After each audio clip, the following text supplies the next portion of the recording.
We're not crazy, the system is. Tune in to Madness Radio, voices and visions from outside mental health. Wednesdays 6 to 7 p.m. Eastern Time on Pacifica affiliate WXOJLP-FM 103.3 Valley Free Radio. Produced by Freedom Center and the Icarus Project, streaming live, podcasting, and archived at madnessradio.net.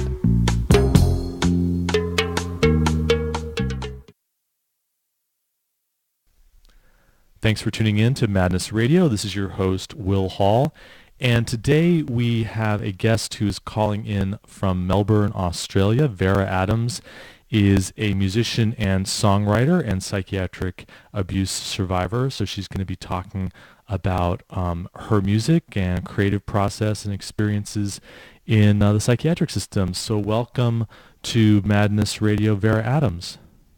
Thank you for having me, Will. Yeah, I always like having artists and musicians on the show, people who express a different way of healing through creativity, and that's something you've definitely done. We're going to be listening to some of your songs in just a moment. Maybe you can just give us a little bit of background, like when did you get into the mental health system, and how did that sort of happen for you, and then sort of what was the process of coming out of it and then developing a different attitude towards things? Yeah, sure. I guess what happened was I was brought up in the eastern suburbs of Melbourne. It's a very mainstream, normal upbringing, so there was nothing particularly special or unusual. But I was always a little bit different. Like I'm a big metal fan, for example, and that wasn't really what everyone else was into. I was also, I read a lot. I was in the library a lot, and so like when you say metal fan, you mean like heavy metal music, is that right? Yeah. Yeah. So so Motorhead and Sabbath and well, a little bit before my time. How old are you? But, well, I'm 21. I'm dating myself with the classics of metal. Actually, when Black Sabbath was around, we didn't really even use the word heavy metal, but yeah, I could definitely hear some metal influence in your music. I think listeners are going to hear that. But what bands were you listening to? What were some of your favorite bands? Oh, well, that's tricky. I mean, I really like Metallica. Yeah. And I guess I'm sort of was brought up more on their newer stuff, which I guess most people find a bit embarrassing. They like to say that they're all about the Master of Puppets and that, but I kind of was brought up on Load. I also didn't mind grunge, but I guess my parents sort of brought me up on classical music, so you'll probably hear that also in the songs. Were you a musician from very young age, or your parents musical? Yeah. And you were? Yeah, my mother's a music teacher, and my grandparents were very big into opera and that sort of thing. So it's sort of I guess I have a very classical influence, and it doesn't really sound like metal, but if you listen carefully, there's a lot of classical influence in metal. There is in Metallica, certainly. And so you're saying that you're raised in a suburb of Melbourne that's pretty mainstream and kind of uptight, and you sort of were always a little bit different and an outsider. Yeah, well, I never really. I always did my own thing, I wasn't big on conforming, and it wasn't a rebellious thing at all. And this is the thing I never understood, was I was just being myself, and I didn't really understand, perhaps naively, that if you want to fit in, you have to conform to a certain extent. And I just didn't really do that, and I guess that got me down. I mean, in the start, when primary school and that, I was quite, I just used to go home and cry, and that was fine. But when it continued into high school, I started to think, as you do, it must be me. So as inevitably happens, you attempt suicide, and then psychiatry gets involved. So that's really what happened to me. So you were sort of having some normal, I mean, I guess maybe normal's not the right word, but you were going through what a lot of teenagers go through. Is that kind of right? I mean, just sort of the process of growing up and finding who you are, and then just dealing with a lot of sadness and feeling like an outsider, and eventually it ended up in a suicide attempt. Is that right? Yeah, that's right. And I'd never even heard of psychiatry or antidepressants or anything like that.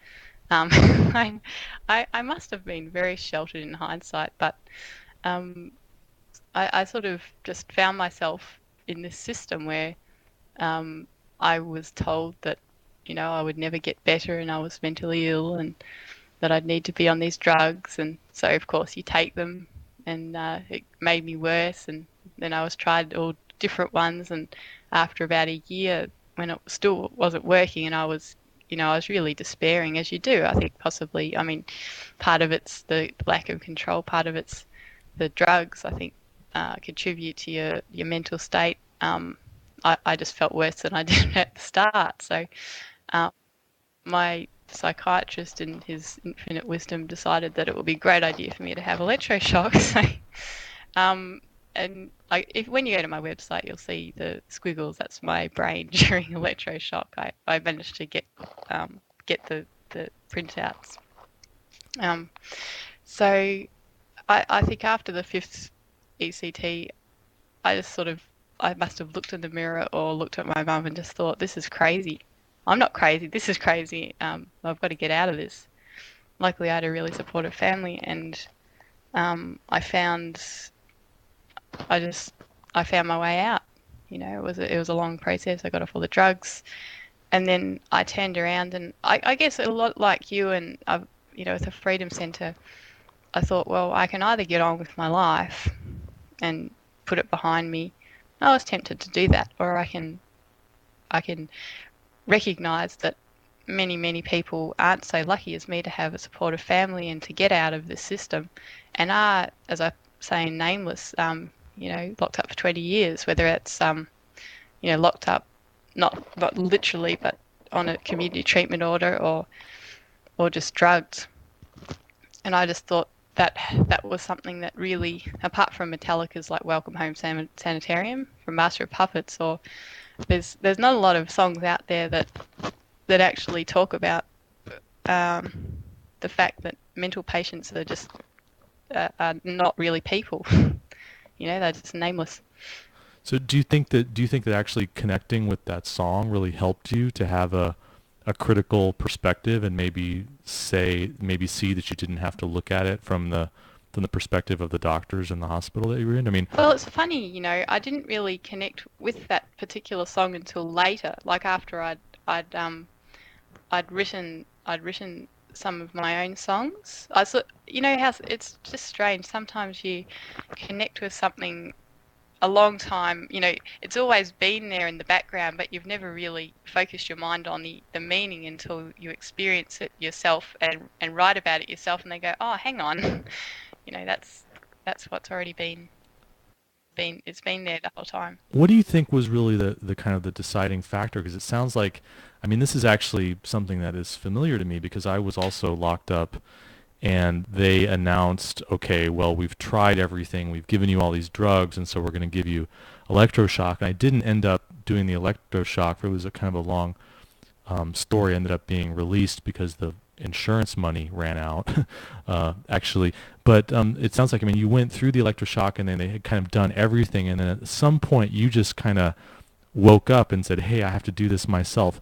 What do you think what was the deciding factor there? And why is it that you were able to see that and make some steps, and maybe other people don't? What do you think was the difference there?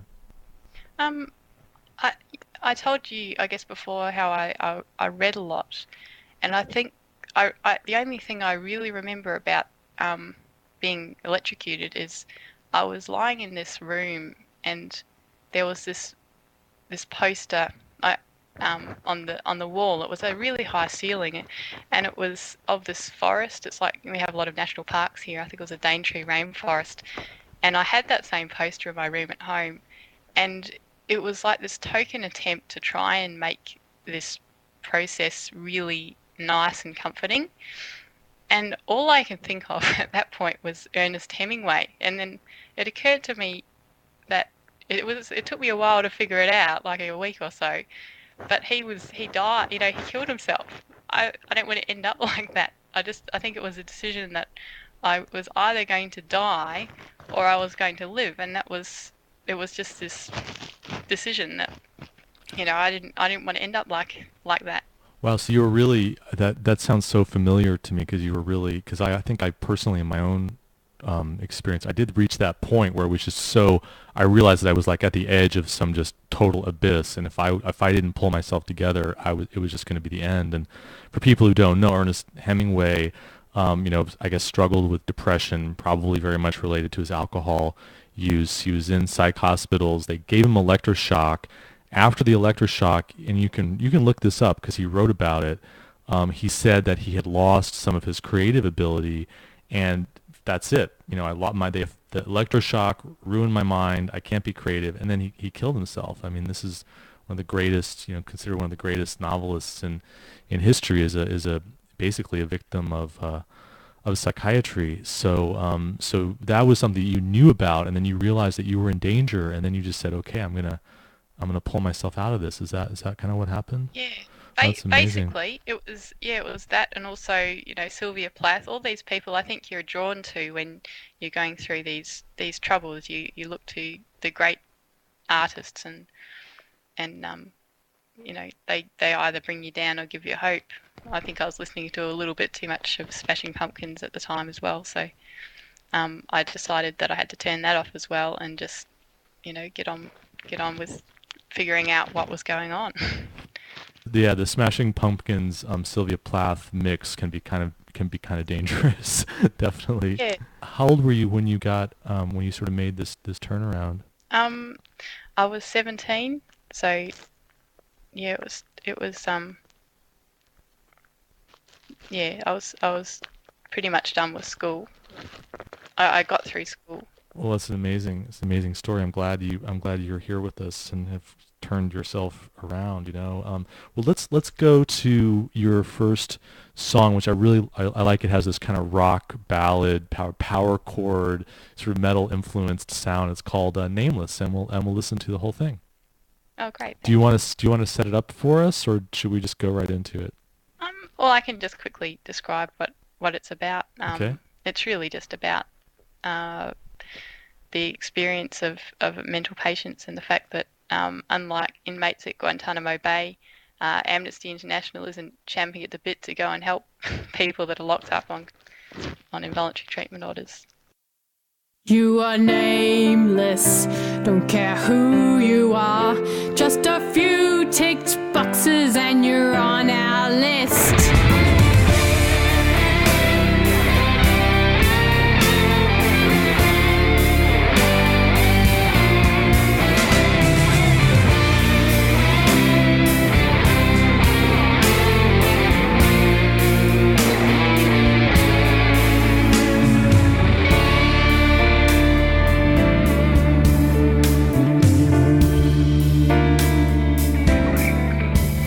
You think I'm singing about some fascist regime, but no, I'm mouthing off about psychiatry. You're thinking state-sanctioned prisons at Guantanamo Bay. I'm thinking locked up for 20 years and classed insane. You think it's okay if she's proven mad. Did you know they'll electrocute her just for being too sad? You are nameless, don't care who you are. Just a few ticked boxes and you're on out.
electrocute her just for being too sad.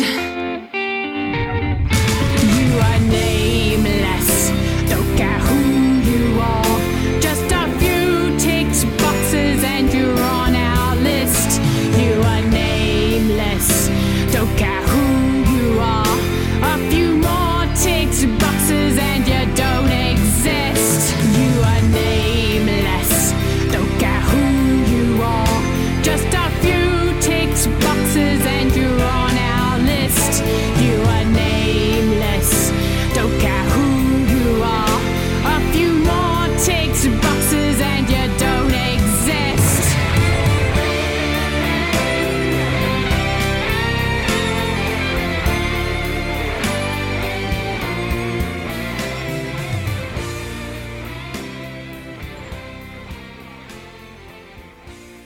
Okay, and that was Nameless by Vara Adams. And Vera, all of your music is downloadable from free on your website, for free on your website, is that right? Yeah, that's right. Yeah, I wanted to make it so that everyone had access to it. Vanaheim Group, that's a sort of an Australian, I guess you'd look at it as a referral service or something, funded all of the songs, but they only had enough money for 3. So we're hoping that if people can afford to donate money, then we can record the next 3 songs as well, one of which is a real metal song. So I'm looking forward to doing that one if I can.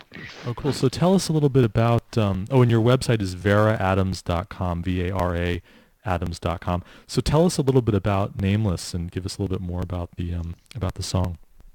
Okay. Well, I guess that the song, I hope that it captures the fact that where I'm from, at least, it's really just a few ticked boxes that will change your life forever. You know, you're never going to get rid of that label that you're given. So when you say tick boxes, that's kind of like an Australian version of us saying like labels or check boxes, like they check off, you're anxious or you're depressed, and that's it. Well, I guess it's actually, and I'll be a little bit technical now because I want to find out all about it. Section 8 of the Mental Health Act, there's a number of things that have to happen before you get incarcerated against your will. And those are the ticked boxes, and there's actually a little form that the authorised psychiatrist will have to check them off. And those are really the tick boxes I'm talking about. If you meet them, and you don't even have to be diagnosed in Victoria, where I'm from, you only have to appear mentally ill. Figure that one out. It's really shocking. I mean, the more that I think about it, it's just amazing. You only have to appear mentally ill. Wow. That's right. Yeah, so it sounds like maybe at least from a legal standpoint, in terms of policies, things in the United States might be a little bit more progressive than Australia. I'm not sure I'm not sure I'd want anybody to quote me on that, but it sounds like, at least from the terms of legal protection. When you were a teenager and you had your suicide attempt, what do you think would have helped you, rather than locking you up and using force and putting a label on you and feeding you drugs and then electroshocking you? Well, I guess the simple answer would have been anything, really. It's surprising how little you need when you're a young person to pull you out of that quagmire.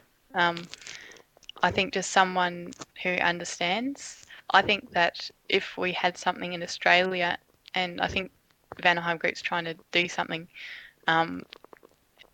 so just anything like the Freedom Centre that you've got there, where there's somewhere that you can Google it and you can go somewhere where people aren't going to judge you for your behaviour or your feelings. There's nothing here. All you have is you'll go to your GP. It's going into schools now. They're trying to destigmatise mental illness, but really what they're doing is creating this class of children who will have another reason to be teased and humiliated by their peers. I guess it's kind of getting a little bit off track, but that's what it is. It's just creating any alternative to what is currently available. Anything at all would have helped. I talked to one psychologist from New Zealand, and he was saying his studies are in psychosis, and he said he has found that for these 15-year-old boys, and here they're preemptively drugging them, where that's our wonderful progressive thing in Melbourne with antipsychotics. All a 15-year-old boy needs to stop him from becoming psychotic, and I use that term very loosely because that's, is a friend, one friend. All you need is one reality check. And, it's so simple, but there's no money in it. And that's where I guess the next song, Panacea, is all about that, the bias and the vested interests in creating this system where you can lock people up and drug them and make a tasty profit from it if you're a psychiatrist or a drug company. And that's what disappoints me the most, is it's so difficult to find anything that will be an alternative, and it's so difficult for anyone to speak out like I am now, because if you are even connected to the system in any way, your psychiatrist will tick those boxes again, and you'll find yourself on another community treatment order with an injection for Risperdal up your ass. It's just unbelievable. So you had said before, preemptive drugging of children and teenagers, and basically what that means is that a doctor thinks you don't even have to be mentally ill. He thinks that you're going to be mentally ill sometime in the future because you're showing these signs. It's totally unscientific, and then they want to get you on drugs basically before you have the problem, because the idea is that it's preventive, but it's of course completely a marketing thing in order to expand the number of people who can potentially be put on these drugs. So let's listen to your next song, Panacea. So we'll go to that right now. Do you want to set it up a little bit? It's more about the pharmaceutical system and pill companies and profits. Yeah, well, it kind of is, but I guess it's even more than that. It's about this universal answer, this panacea of psychiatry, and the idea that mental illness will offer a solution. Because if you find a cure, and I mean just the funding that goes into finding the gene for schizophrenia or finding the cure for bipolar, it's a panacea, it's this cure-all. It's also about the drugs, this song, but it's really about this futility and lack of logic behind the pharmacology for problems people have in their lives, and the real bias and the real vested interest in the popularity and the success of medicalising problems in living, if that sort of makes sense. Okay, let's listen to the song.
So that was Vara Adams and the song Panacea or Panacea, and a little bit different than the one before, a little bit more slow, and tell us a little bit more about that. That's just the idea of searching for the magic cure that's going to solve the whole problem. Is that really what the message that you got when you were in the system? That if we just find the right drug or we just give you electroshock, that's going to cure things? That's exactly what it was. It really is. And I think there aren't many lyrics to this song. And I've tried to choose the words that I've used very carefully because there's a lot of noise in with all this propaganda, with the advertising. We don't have direct-to-consumer advertising in Australia. That's not allowed. You only have that in America and New Zealand. But we still have organisations like Beyond Blue and Sane Australia that really create this. They call it destigmatising mental illness, but what they're really doing is creating stigma. They're making people different, and I think that where I call it an existential nightmare, I think that it's the promise that belief in a mental illness or in psychiatry or in a scientific cure to problems you have in your life will be the ultimate panacea. And I think that every problem that you have that will end up causing you this mental distress, for want of a better term, is an existential problem. It's a problem that you have in your life or in living or in whatever it is. And to cheapen that experience and call it an illness or say that it can be cured, I think that that's really disappointing. And I suppose with this song, I wanted the song to, reflect the drugs as well. When you're on a sedative or an antidepressant or something, it's quite a dull, apathetic, empty feeling that you have inside. And I guess that's sort of what I wanted to create with this song. And I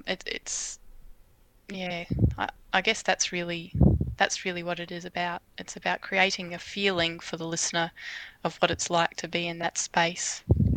Vara, in addition to your music and creating these songs, what kinds of things do you do today as a way of kind of dealing with your own mental health issues or dealing with anxiety or depression or the problems that maybe you had more of in the past? What is it that really helps you with your own wellness? Well, it's funny. I find playing the piano very comforting. I don't have a piano at the moment because I'm living with my brother, and I find that quite, I'll go around to my parents and play theirs, but that's something that really helped me a lot. And just sort of playing my own songs or playing whatever I grew up playing. That's probably one of it. Another one is making sure, and I think this is possibly something that other people might be able to relate to, not isolating yourself. I'm very good at doing that and retreating into my own little space and reading books or whatever and not getting out there. And I think sometimes you have to force yourself, and having a full-time job always helps as well with that, to make sure you're always at least doing something, keeping your mind occupied, so that if you sit around, and it's important to be philosophical and contemplate and really self-assess, but if you do that too much, I think there's particularly if you have a certain personality, I think I do, where you can be quite pessimistic about things. The world is a very bleak place, and it's very easy to slip into depression saying, well, I can never change anything. And so, it's really just making sure you have enough sleep, the time to relax, and spending time with friends and making sure that you keep up with your relationships. Has it been important to you to connect with other people who have also been in the mental health system and who have experienced psychiatric abuse and have gone through these kinds of extreme states of consciousness and really build a community of survivors? Has that been important for you? It's funny. It hasn't. It hasn't, because the friends that I found managed to escape the system through their own friendships. So I can relate to them having exactly the same experiences, but just not in the system.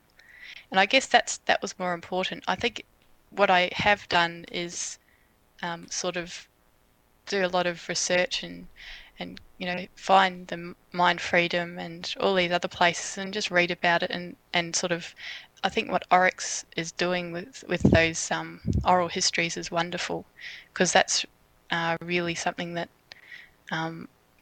it's a resource that people who come out of the system can go to and say, wow, I'm not alone, and then maybe either connect with people or get on with their own life. And I guess what I've done is just hang out with people who did have similar experiences at school, and we're outsiders, and sort of be outsiders together, so you're not anymore, if that makes sense.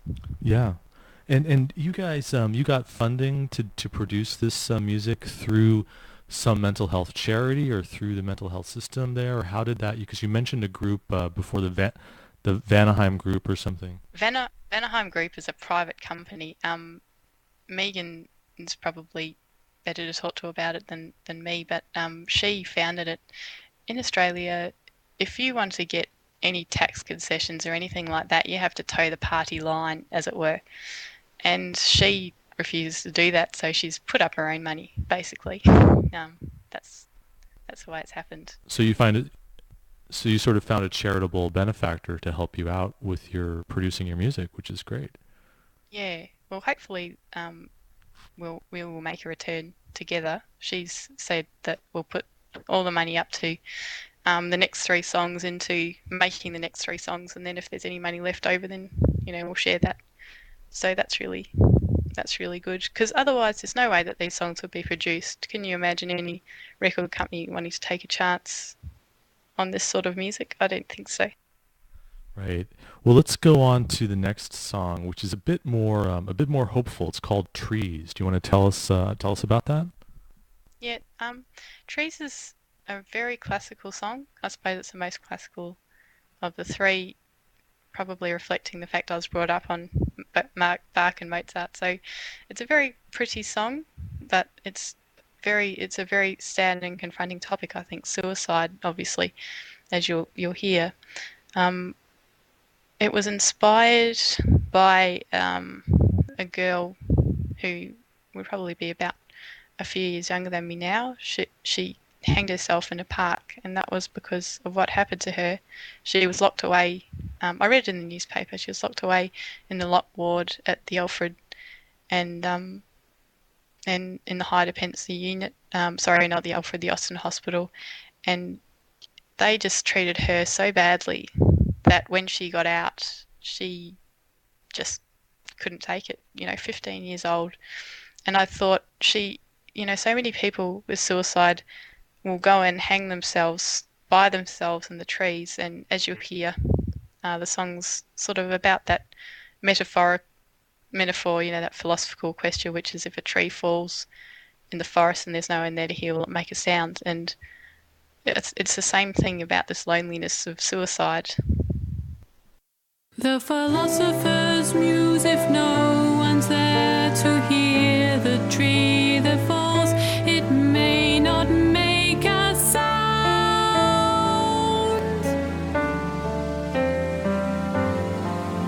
But I heard on the news you hanged yourself with no one there to hear except the trees.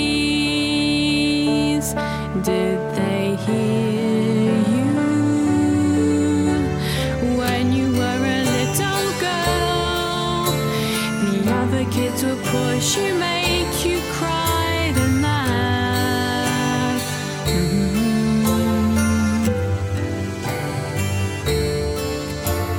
When you grew a little older, things began to look a little bleaker. Doctors came, said they could treat you. Sometimes things seem right, but they don't work out.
to hear the tree that falls. It may not make a sound, though the rest of the world may close their eyes. Let those who seek to change their thinking come to you. So that was Trees by Vara Adams. Vara, am I totally off saying that there's a hopeful side to that? Because I know it's a very dark subject, but it feels like also like a hopeful song to me. Yes, it is. It's a song I think it should hopefully give the listener a lot of hope that each of us can do something by lighting a candle. That little last line, light a candle of truth and decency, let those that seek to change their thinking come to you, is actually a quote from Kevin McCready that I found. He was the guy who founded the San Joaquin Psychotherapy Center in Fresno. It's now the Sequoia Psychotherapy Center. And I just loved that idea that you can light a candle of truth and decency, that you don't have to go out there and bash people over their head with the things that you've discovered in your own journey. You can have it out there, and if people want to find it, then it's there for them. So that's really what it's about. It's about saying one day, if everyone who maybe listens to my songs or goes to the Freedom Centre or has their own experiences can just light that candle, suddenly when people come out of the system, they might be, further inspired to do whatever their skill happens to be. If it's writing papers, if it's writing songs or poetry or anything, or starting their own centre, that's lighting a candle. Or even just saying to someone on the train, hey, this is what happened to me. Because I know I've talked to a few people who do that and they get an unbelievably great response from it. So that's the hopeful part of that song. What's been the reaction of your family and your friends and the people who have heard your music? What's been sort of the reception of the message that you're spreading? Well, it's funny. I don't really talk about it too much with. I've got a few very close friends, and they're very, very supportive, and they're the ones who stuck with me through the whole saga. They came and visited me in the psych ward, and they were very supportive. They didn't really understand it. I remember one of my girlfriends saying, she was the only one who said, "Do you want to do this? Do you want to do this?" And so yeah, she's really supportive. But yeah, my family has been really supportive about it too. Have you been able to get airplay and getting any kind of interest in the music? Is it spreading? I've got a little bit. This is really the start of it. I haven't done a lot of advertising, but yeah, this is really the start. I'm hoping that with this interview, hopefully people will sort of more,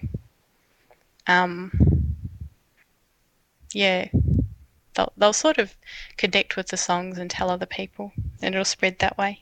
And having them available for free, I think, is a great way to get things out there at varaadams.com. So what if there are people who are listening to the show today, maybe especially young people, and maybe they're struggling with some of the same kinds of sadness and sense of being an outsider that you experience, what kinds of things would you tell them to sort of help them through whatever kind of difficulty or crisis that they're going through?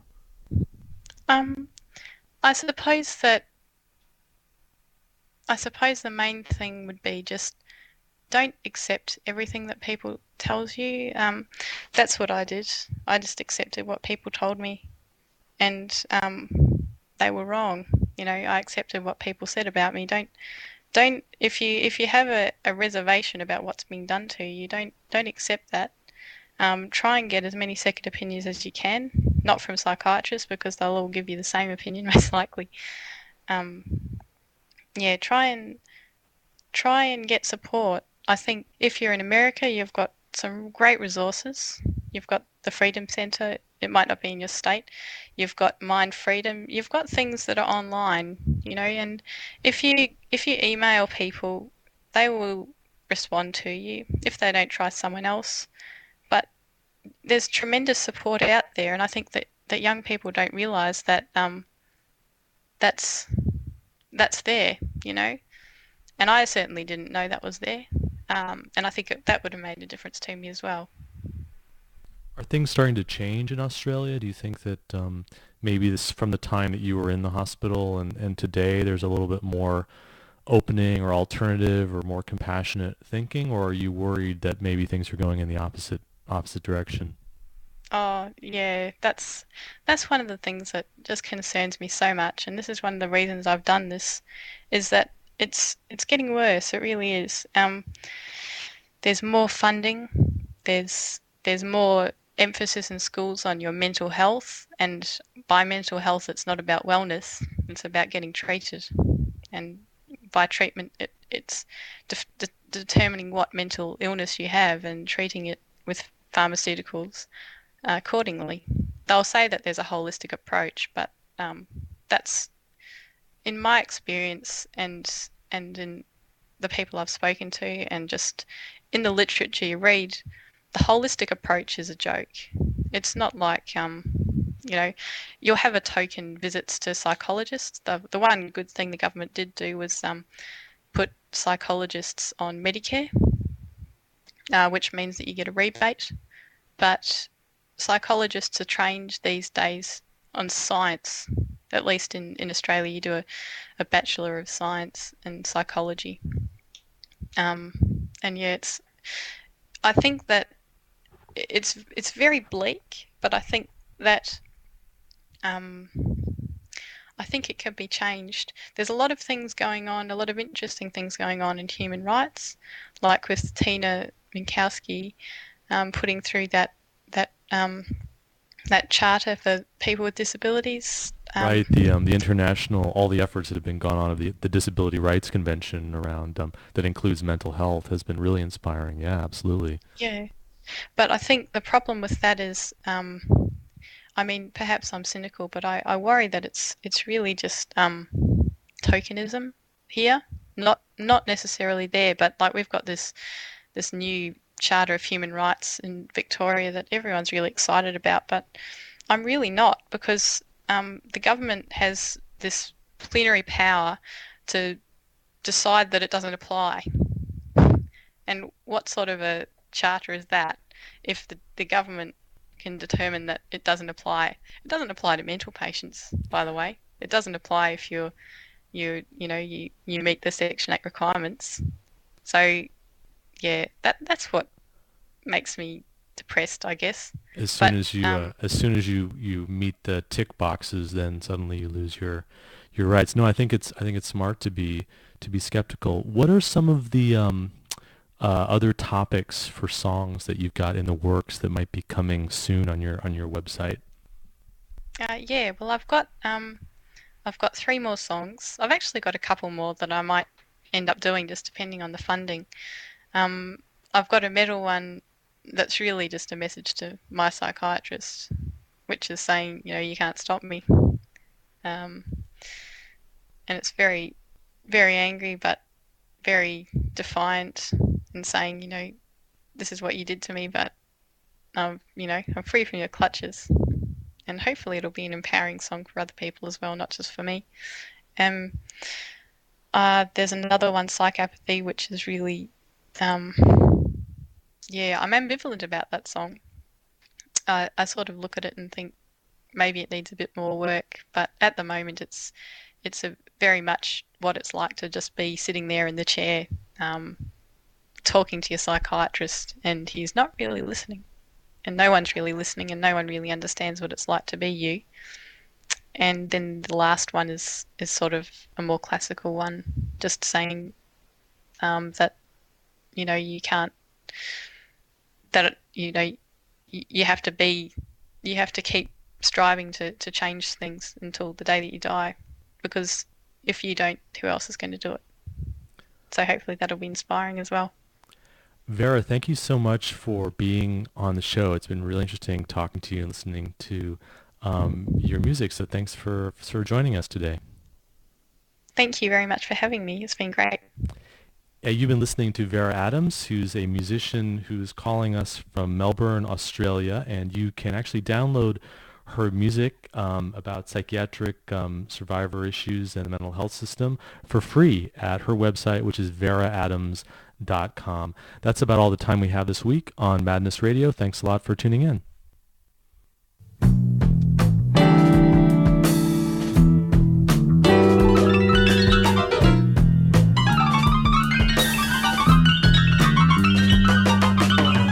You've been listening to Madness Radio, voices and visions from outside mental health.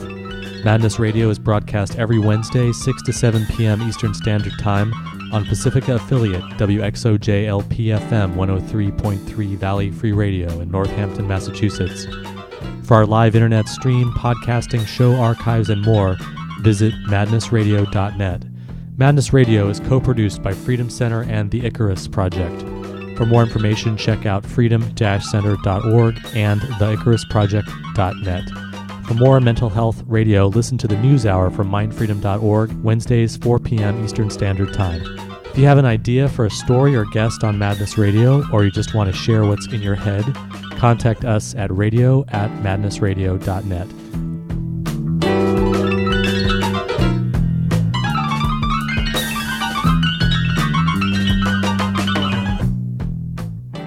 KWMD Kasilov, 90.7, Anchorage 104.5.